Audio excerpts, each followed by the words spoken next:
ഏറി വന്നൊരു 5 മിനിറ്റ്സെങ്കിലും ഫേസിൽ വെക്കും. നന്നായി മസാജ് ചെയ്തിട്ട് ഒരു 5 മിനിറ്റ്സ് വെക്കും. ജസ്റ്റ് ഒന്ന് വലിഞ്ഞതിന് ശേഷം മാത്രം നമ്മൾ വാഷ് ചെയ്യുള്ളൂ. അപ്പോൾ ഇത് നന്നായിട്ട് മസാജ് ചെയ്ത് കൊടുക്കുക കേട്ടോ. കണ്ടോ, ഒന്ന് ജസ്റ്റ് ഒന്ന് വലിഞ്ഞിട്ട്, ഓവർ വലിച്ചിൽ വേണ്ട, ജസ്റ്റ് ഒന്ന് വലിഞ്ഞാൽ മതി. എന്നതിന് ശേഷം നമുക്ക് എന്ത് ചെയ്യാം, ഫേസ് വെച്ച് കഴുകാം. ഫസ്റ്റ് സ്റ്റെപ്പിനേക്കാളും എത്ര മാറ്റം ഉണ്ടെന്ന് നോക്കൂ. നല്ല മാറ്റമല്ലേ? എനിക്ക് തന്നെ നന്നായിട്ട് ചേഞ്ച് തോന്നുന്നുണ്ട്. നിങ്ങൾക്ക് തോന്നുന്നുണ്ടെന്ന് വിചാരിക്കുന്നു. നിങ്ങൾ എന്തായാലും നോക്കണം, ചെയ്ത് നോക്കുക കേട്ടോ. ഇനി അടുത്ത സ്റ്റെപ്പാണ് നമ്മൾ നേരത്തെ വെച്ച സ്ക്രബിങ്ങിന് വേണ്ടിയിട്ട് എടുത്ത് വെച്ച എഗ് വൈറ്റും ഓട്സിൻ്റെ പൗഡറും ഇതിലേക്ക് നമ്മൾ ബ്രൂ കോഫി ഇൻസ്റ്റൻറ്റ് അങ്ങനത്തെ കോഫി പൗഡർ തന്നെ എടുക്കാൻ വേണ്ടി ശ്രമിക്കുക കേട്ടോ.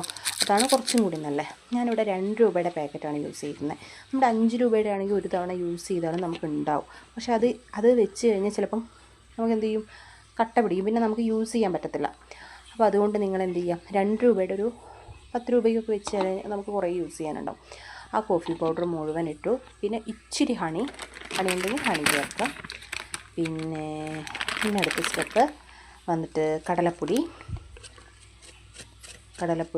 പിന്നെ വന്നിട്ട്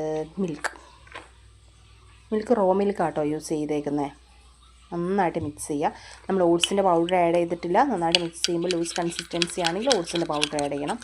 ഓക്കെ, എന്തായാലും ലൂസ് കൺസിസ്റ്റൻസി എന്തായാലും ഉണ്ടാവുള്ളൂ. നമുക്ക് ഓട്സിൻ്റെ പൗഡറും കൂടി ആഡ് ചെയ്ത് കൊടുക്കാം. 2 രൂപയുടെ പാക്ക് ഫുൾ ഇടണം കേട്ടോ. എങ്കിൽ മാത്രമേ അതിൻ്റെ ഒരു റിസൾട്ടും കാര്യങ്ങളും ഉണ്ടാകത്തുള്ളൂ. അതിന്ന് കുറച്ചെടുത്ത് വെച്ചിട്ട് കാര്യമില്ല.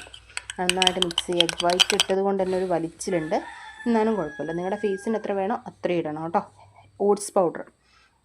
എന്നിട്ട് മുടിയെല്ലാം ഒതുക്കി വെച്ച് ഫേസിൽ അപ്ലൈ ചെയ്ത് കൊടുക്കാം. 2 സ്റ്റെപ്പ് കഴിഞ്ഞപ്പോൾ തന്നെ ഫേസിന് നല്ല മാറ്റമുണ്ട്. ഈ ഒരു സ്റ്റെപ്പും കൂടെ ഒരിക്കലും നിങ്ങൾ ഈ ഒരു സ്റ്റെപ്പും 3 സ്റ്റെപ്പും ഒരു സ്റ്റെപ്പ് പോലും സ്കിപ്പ് ചെയ്യരുത്. നല്ല എഫക്റ്റീവായിട്ടുള്ളൊരു ഫേഷ്യലാണ്. നമ്മൾ പാർലറിൽ പോയി ചെയ്യുന്ന അതേ ഒരു എഫക്റ്റ് എനിക്ക് ഫേസിൽ ഇത് ചെയ്തതിന് ശേഷം തോന്നി കേട്ടോ. അതുകൊണ്ടാണ് ഞാൻ നിങ്ങളോട് പറയുന്നത്. നല്ലൊരു പാക്കാണിത്. നമ്മൾ ഓട്സ് മാത്രമാണ്, പിന്നെയും നമ്മൾ ബാക്കിയുള്ള സാധനങ്ങളൊക്കെ നമ്മുടെ വീട്ടിലുള്ളതാണല്ലോ, ഉണ്ടാവുമല്ലോ. പക്ഷേ ഓട്സാണ് നമ്മൾ പിന്നെയും മേടിക്കേണ്ടത്. ഓട്സ് ഉണ്ടെങ്കിൽ മസ്റ്റ് ട്രൈ ആണ്. നിങ്ങൾ എന്തായാലും ചെയ്ത് നോക്കുക. നല്ലൊരു എഫക്റ്റീവായിട്ടുള്ള പാക്കാണ്. ഞാനിത് ഒരു തവണ തേച്ചിട്ട് കഴുകി കളയുക ചെയ്തത്. എനിക്ക് സമയം കിട്ടിയിട്ടുണ്ടായിരുന്നില്ല. പക്ഷേ നിങ്ങൾ തേക്കുകയാണെങ്കിൽ ഞാൻ പറഞ്ഞുതരാം, ഇതൊന്ന് വലിഞ്ഞ് കഴിഞ്ഞിരിക്കുകയാണെങ്കിൽ ഒരു തവണ കൂടെ ഇട്ടിട്ട് അതൊന്ന് ജസ്റ്റ് സെമി ഇതേപോലെ വലിയല്ലോ, ഓവർ വലിച്ചിൽ വരണ്ട, ഒരു സെമി വലിച്ചിൽ.